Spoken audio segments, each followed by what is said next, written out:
Right, for my new rear end, I've decided that I'm going to go with a 14 bolt, which this one is out of a, I believe, 98 3/4 ton Chevy.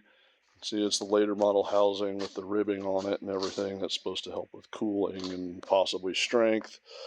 I already got it disassembled. It's pretty basic stuff. These things come apart easy. So now the fun part, removing all the factory leaf spring perches, shock mounts, all that crap. So time for a little plasma cutter fun and then some grinding, and then we can actually get about the business of building this thing into what it's going to be.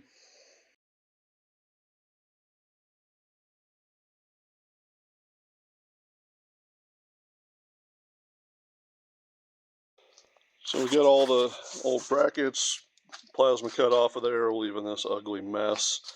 So now we get to go through and take the grinder, grind all that down, and make it like they weren't ever there.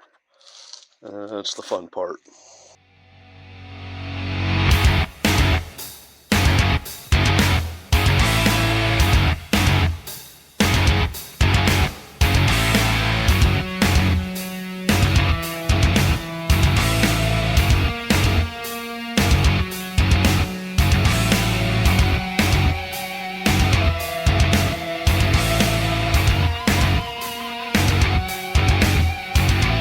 Now that I've got the tubes all cleaned up on this, I can start working on getting ready to put the truss on. There's a couple things I got to do before I do that though.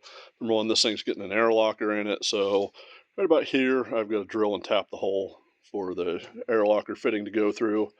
The other thing I need to do is I want to weld the tubes into the housing, and these 14 bolts have a real bad habit of the tubes spinning in the housing. The truss that I've got should alleviate most of that because it's going to attach up to the pinion support and then come up to the top of the truss. So it should pretty much take care of that, but I still want to put some welds on it.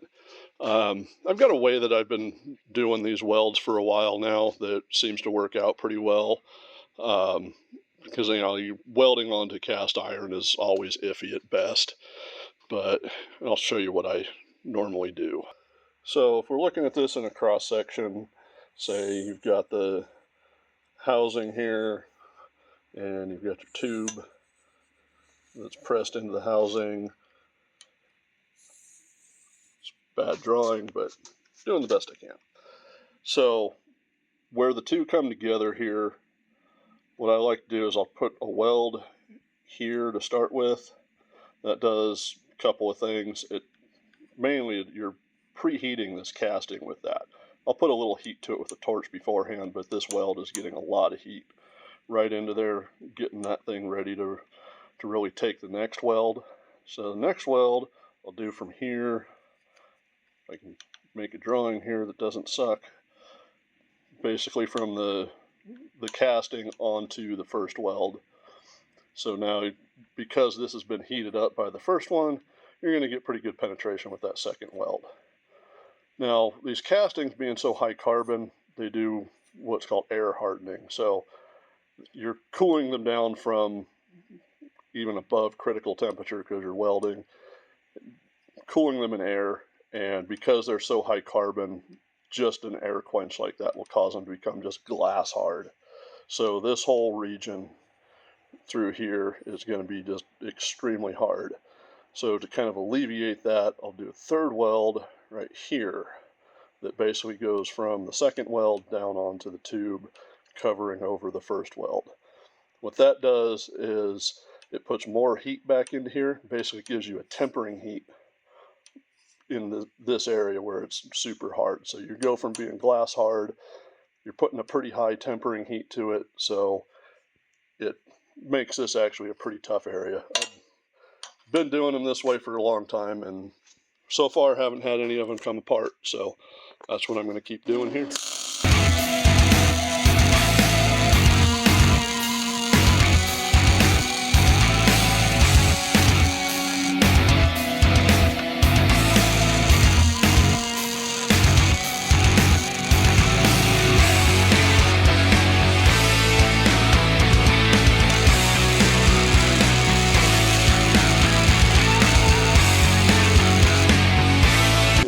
this is the weld we're left with. So they're not always the best looking thing in the world, but like I said, I've had them hold up, so keep doing them. So the other thing I do too is, so this weld's only about 2.5 inches long, and I'll wind up doing a second one down here and a third one around there, kind of evenly split around the tube. I don't weld the entire tube all the way around. That way, if I do wind up with a crack in this, if it's welded all the way around, that crack is going to go all the way around. Whereas if there's gaps between the welds, you might get a crack in one of them, but the others aren't going to be affected by it. All right, now that I got these welds done, and I got the hole here drilled and tapped for the ARB fitting per ARB's instructions, I'm going to start working on putting the truss on. The first thing to do is to get the pinion guard mounted up on here, so get that done.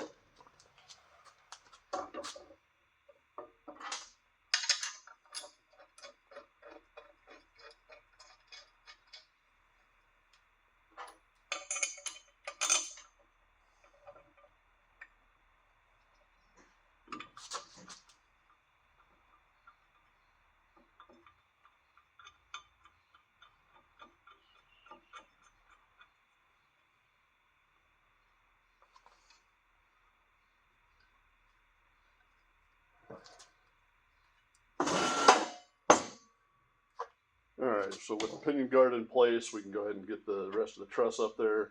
This is piece welds to the truss. It's just kind of loosely in there right now, so I can move it around to fit as needed. Just pull it out as far as I can get it, and then we'll stick the truss up on here and see where it fits.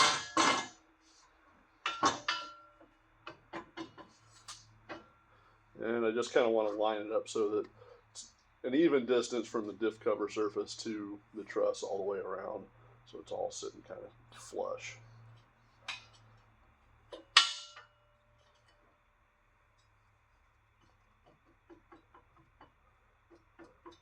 Something like that.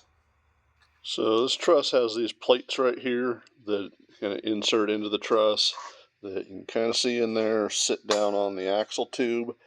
And just for a little extra, I guess, I'm going to weld these to the tube.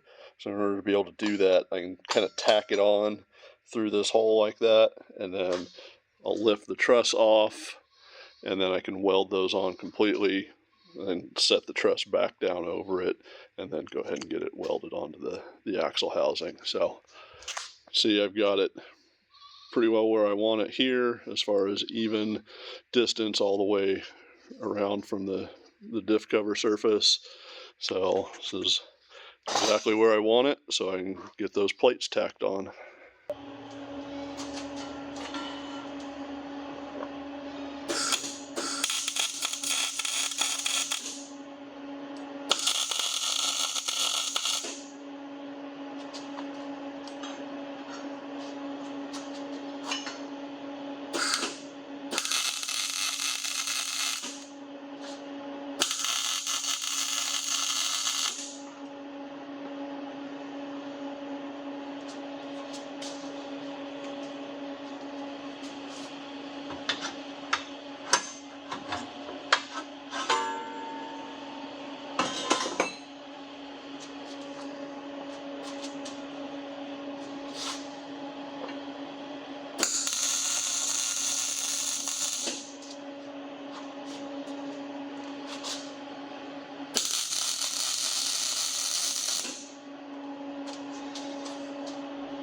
Alright, with these plates welded on, we'll see if we can slide the truss back on over it.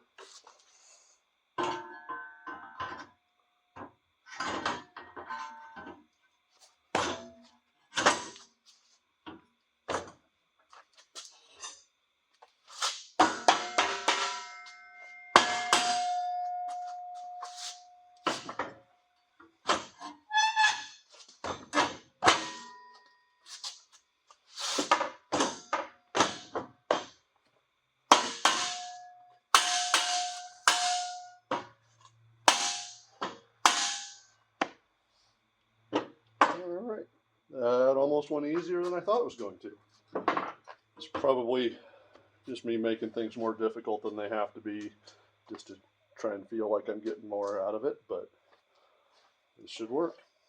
Now it's a matter of just get these welded up, get that welded up, get the truss welded onto the housing, and should be good to go. I went ahead and finished welding this thing, truss all up on here, so it's all ready to go now. So I'm going to go and grind all of these welds down flush, so basically it'll be like there was never a weld there. Make it all good and smooth. I installed the diff cover too, just so that some of the grinding dust and crap doesn't get in there. Don't have to clean that stuff out as much when I'm putting the gears and locker and everything in it. So I'm go ahead and get this ground down and make it look decent.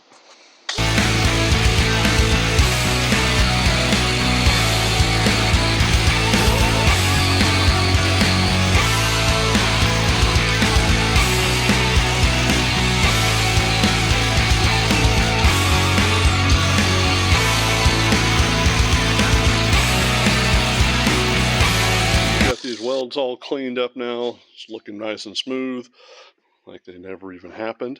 So that pretty much takes care of the truss. So I think I'm going to go ahead now and start working on getting the gears and locker installed. I think just as easy on this one to do it on the bench than wait until after it's in the rig installed. So get started on that. Got some prep work done on getting the ring and pinion set up. Stuff I got bearings and everything pressed onto the pinion, got it all installed in the pinion support. Used the solid spacer instead of the crush sleeve on this to set preload. Preload's not perfect yet, but it's pretty close. I might play with that a little bit more later. And then on the carrier, got the bearings, seal housing, and the ring gear installed and torqued, so that's all ready to go in. For setting up the pinion, I'm going to be using something that I haven't done before, so it'll be a learning experience. Got this pinion depth setting tool. So on the ring gear here, you can see it's got some numbers in it. It's got a 2.198, which I'm assuming that's going to be our pinion depth. And then it has a 0.008, which should be our backlash number. So I'm going to try and match to that as close as we can.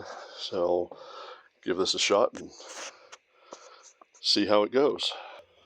So to start with, I'm going to put the carrier in with no shims just to kind of get a baseline where it's going to be. So we'll drop that in and we'll put a few bolts in it just to get it sucked down.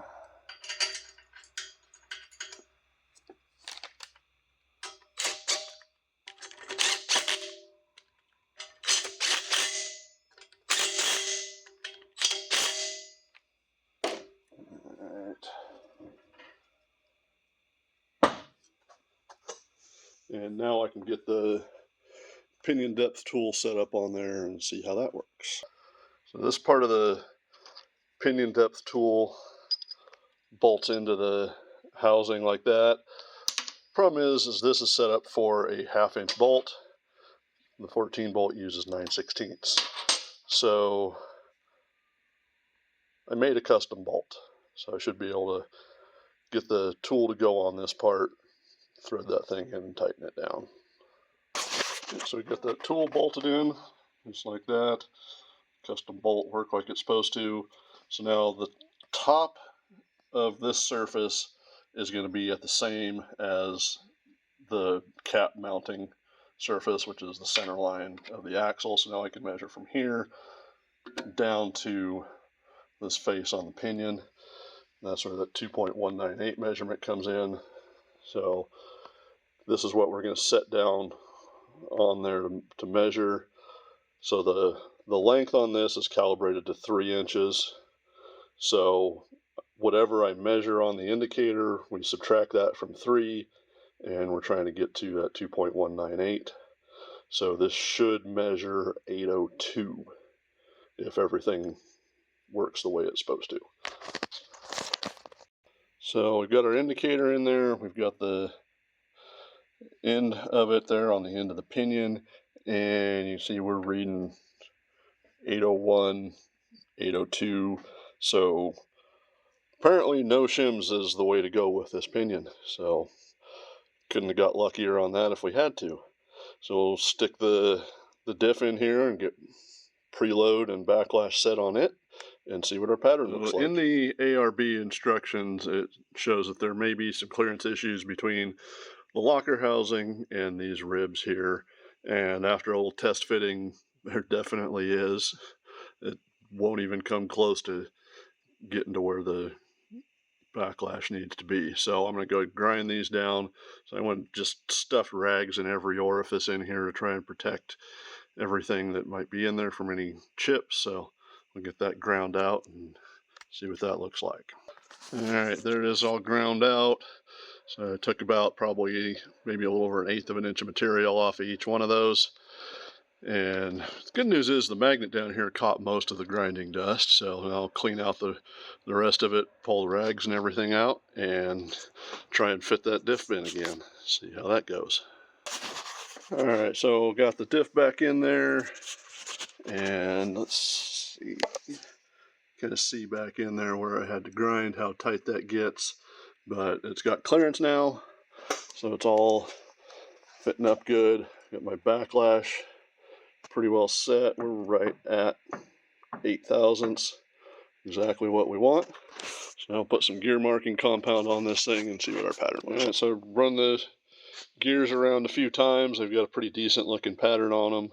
So for this, I'm going to call it good. I mean, I can probably get it a little bit better if I had to, but I don't think it's worth the trouble for as good as that first round came out. So now I'm going to go ahead and we'll pull these bolts out, get the Loctited in. There's also a bracket for the ARB that goes on this side to hold on to the airline. Once we get that secured in place, I can get the airline routed up to where it's got to go and get this thing buttoned up. Okay, so this is that tab that ARB supplies that goes in. It locks into the seal housing here to keep it from rotating. So now, turn the diff, that air housing is not going to rotate. I also went ahead and installed the locks on these, keep the adjuster nuts in place, and now it's just a matter of getting this routed up through the hole and getting the fittings on it. Alright, so I got all the air fittings in place. That was kind of an ordeal with the truss, is I wound up having to drill a hole up in the top to be able to get in there and get those fittings screwed in, but everything's in there now. One change I am going to make on this, I'm not going to use this. This would screw into the fittings in the housing now, and then the plastic air hose comes out of this. I'm going to use this instead. This is a 1/8 inch pipe to -3 AN adapter. The fitting in the housing, I just had to run a 1/8 inch pipe tap down in it real quick. It was pretty close already, but just had to clean it up, and then this will thread in, and I can just go straight to a regular stainless -3 hose. Okay, so now I got the diff cover on. It's not sealed or anything, it's just there to fill the hole for now. Also installed the support going up to the pinion guard. The next step on this is going to be working out here on the hubs. So I've got these rough stuff disc brake caliper brackets. I'm going to stick those on. Once I get them on, I can install the hubs and rotors and calipers. All right, so here's the bracket installed. See, they actually index onto this where the drum brake backing plate used to be. It actually fit really well, so they should self-center nicely.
Alright, so I got the hub on now. This newer style, you don't even really torque these down. Just, you can see they've got a notch in the nut that lines up with the notch in the spindle. A little piece of key stock goes in there, and then this retaining ring goes over that, hold it all in place. Also notice I got the caliper bracket turned around so it's actually installed the right way now instead of backwards like I had it previously. So I'll stick a caliper on there and see what this whole thing looks like. And here it is all done. So about the only thing I got left to do now is get the other side put together, install some axle shafts, and this rear end's done. What do you think? Hey, what do you think? Think that's a good idea? Yeah.